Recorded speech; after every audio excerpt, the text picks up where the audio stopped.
Jesus, Jesus, Jesus, you are the answer.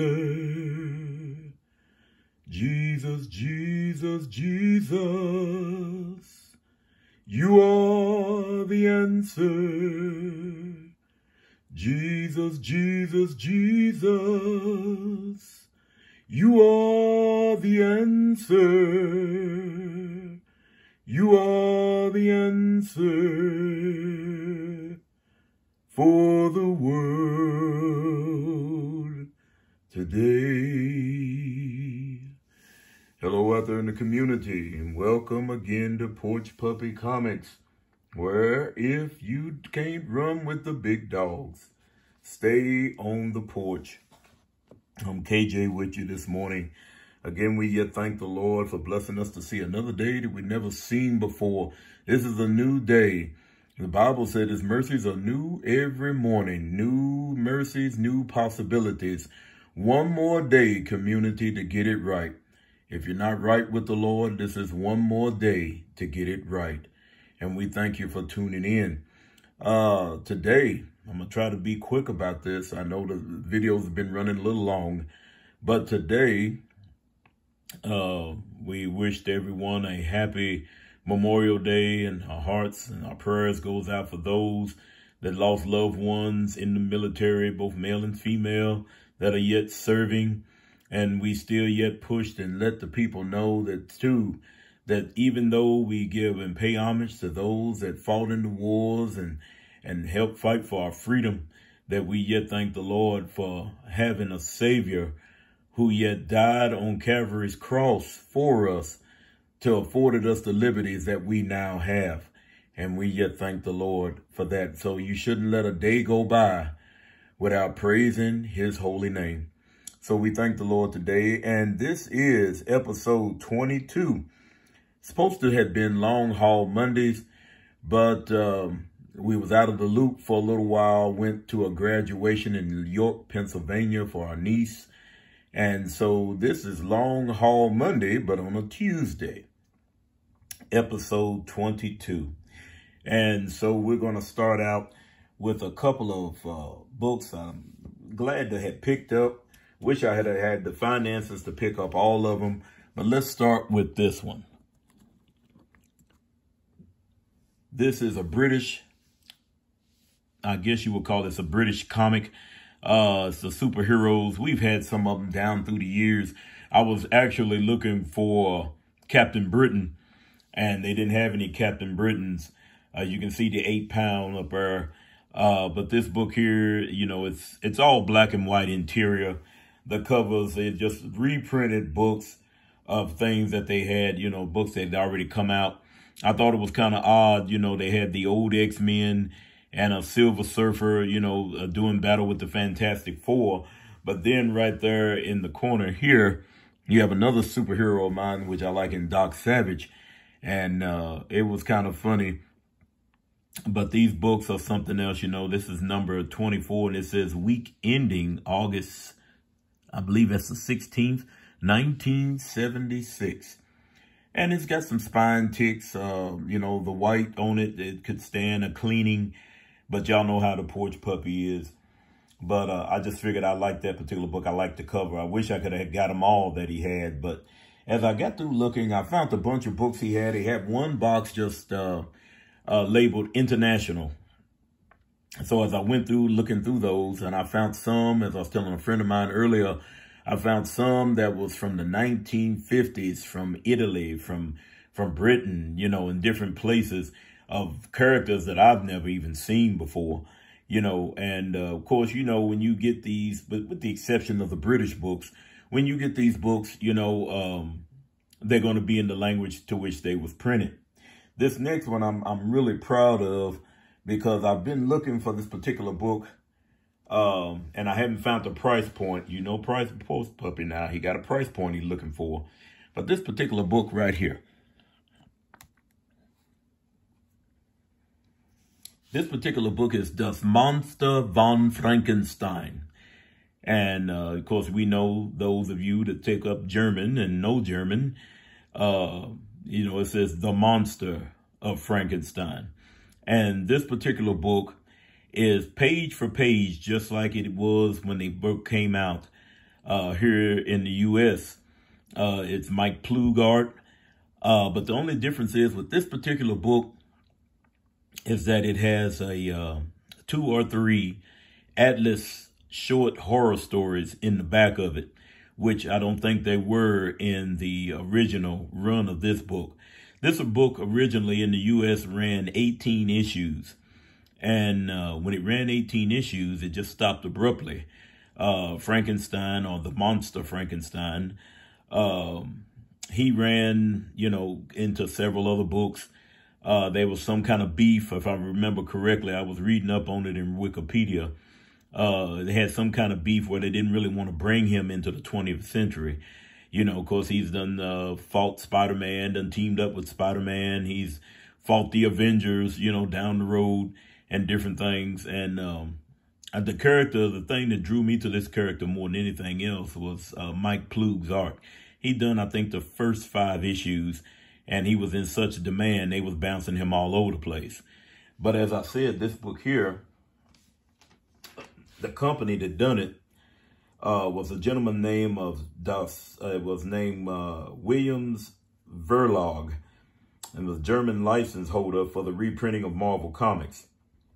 And he continued to run after the comic and the issue in the U.S. was, canceled at issue 18. He done an original story. The gentleman that translated it into German was named, let me see, I got his name wrote here, Hermann Huff. And he translated the comics that they got from Marvel into German. And so in issue 26, he wrote an original story. And this book over in Germany, when the U.S. stopped it at 18, it continued on for 33 issues. And what they did after Huff did his story, they ended up taking the black and white issues from the magazine that Marvel did. I think it was called Monsters or something or other. And they took his stories and then they colorized them. And then it ran on up to 33 issues. And that's when the book was canceled over in Germany. But as you can see from the looks of this book, the paper on it, it's different. It doesn't have a gloss on it. There's a nick right here. And I haven't changed the bag on it, so it's got the original bag on it that I got it in. But you can tell by the spine is straight. There are no spine ticks on it. And the paper is some of the heaviest paper that I have ever seen in an older book like this. And as you can see, they've got it marked that this book did come out in 1973-74. So it was just translated over. And, I said to pick this up, Mike Plugart, can't read a lick of German, but still, it's still a great book to have. And like I said, these two will be in my PC. And maybe one day, if Lord bless down the road, I might find a U.S. version of the monster Frankenstein. But I am satisfied with this one. And I know the price point that he have on it. And this price here from the sticker on it was in the 8th month, 2022. And he had $25 on it. And I think this book here, it starts at $25 when I've seen on eBay and then goes up, and especially when it deals with the last issue as they do in most comics. But I'm rather pleased with this one. So as this being Long Haul Monday on a Tuesday, let me move these out of the way. As I said, I went to York. There was a couple of shops that I stopped at up there. 2 of them was one that my late brother-in-law had took me to. And so these books here, there was the comic was called Comics Connection, C-O-M-I-X Connection. And the people are great. They're great. There's a great crew. He had about 14 long boxes of dollar books and pricier books back from the 40s up.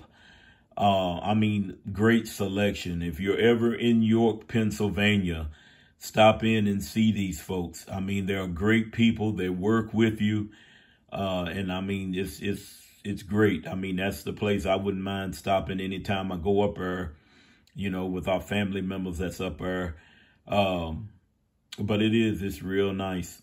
And so I'm just going to shoot these out of here right quick. We're going to give you maybe hopefully try to do a little rapid fire. But these two issues of Punisher, number 98 and 99, these books here, back in the day when they first come out, they had a little value to them because of the artist, if I'm not mistaken, that was going on with it. I can't remember who the artist was at this particular time. But anyway, it was these two particular books, and I think on up to issue 100. But, you know, there's a big draw for the Punisher and different things, you know, and I like the Punisher, and you know, for what he is, you know. Next one, I'm going to throw some Swamp Thing at you. This is doing the Brightest Day Aftermath, issue 1 and issue 2. Of course, you know, they got everybody's fan favorite down there, Constantine.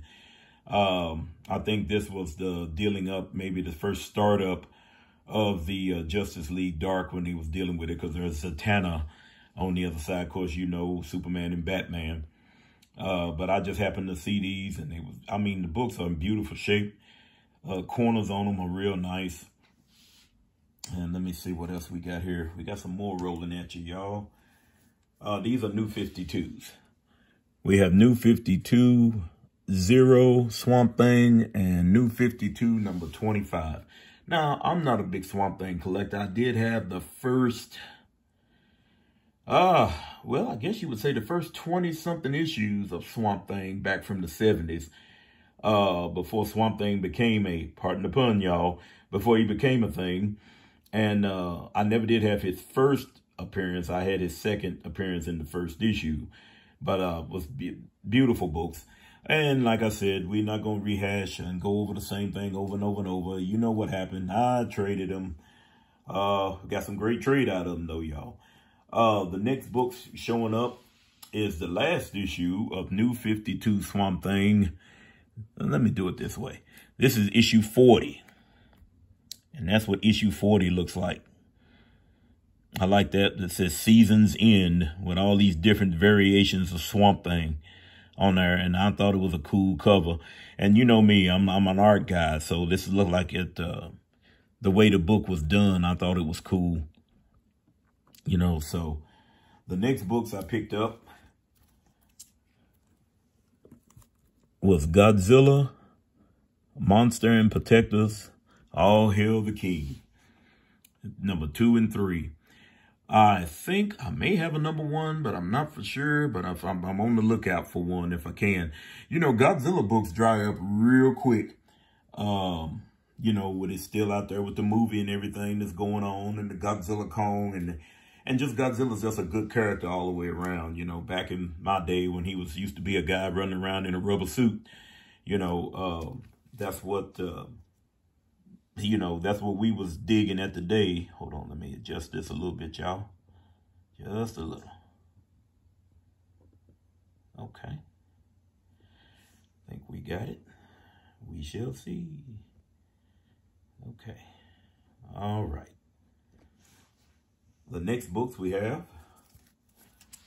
Godzilla 4, Godzilla 5.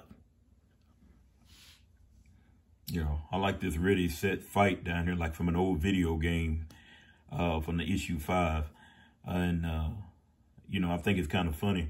My other grandson, the grandchildren call us G-Mama and G-Daddy. And so my other grandson, he's 15. He calls me Big G. And I'm just going to keep it that way. And we're going to leave that alone for right now. But our next book coming up, and I've been looking for this one for the longest, is Namor from the 90s, the Submariner, John Byrne goodness, number 1. And I picked this up. This is a Devil's Reign Villains for Hire. And the only reason, y'all, that I picked up this Villains for Hire is because of the Rhino. I like the Rhino if they do him right. And I like this picture right here. And as you can see, there's the female Electro. There's Doc Ock in the background. There's also Taskmaster back there, and it looks like they're helping instead of destroying. Haven't read the books, but as they say, they're villains for hire. So, and then the Submariner, the Namor. I've always liked that cover, always liked that particular run, especially when they got on up to where they brought in the invaders and was dealing with that. So that was a good book. These next two, Shadows and Light, #1, Prime, #1, featuring the sensational Spider Prime. I collected Prime back when he first come out, thought it was an interesting concept, just an interesting take on the Shazam mythos, if you allow me to say. You know, a young kid changes into this great, big old muscular bound and over muscular. That's what was kind of ran popular in the 90s. You know, just almost couldn't be hurt, couldn't be destroyed. But when it came time for him to change back, then, you know, this is what it was. He changed later on in his run into a, looked more like a headbanger, or what we call the 90s hairband is what he looked like. He looked like a version of Lobo without the way Lobo looks. I mean, looked just like him, just bigger. But the Shadow and Light is #1. It's got Daredevil, Black Widow, Iron Man, and the Incredible Hulk. I think this was during the time, too, when Marvel and DC both was doing their black and white books. So I picked that up. The next books that we're seeing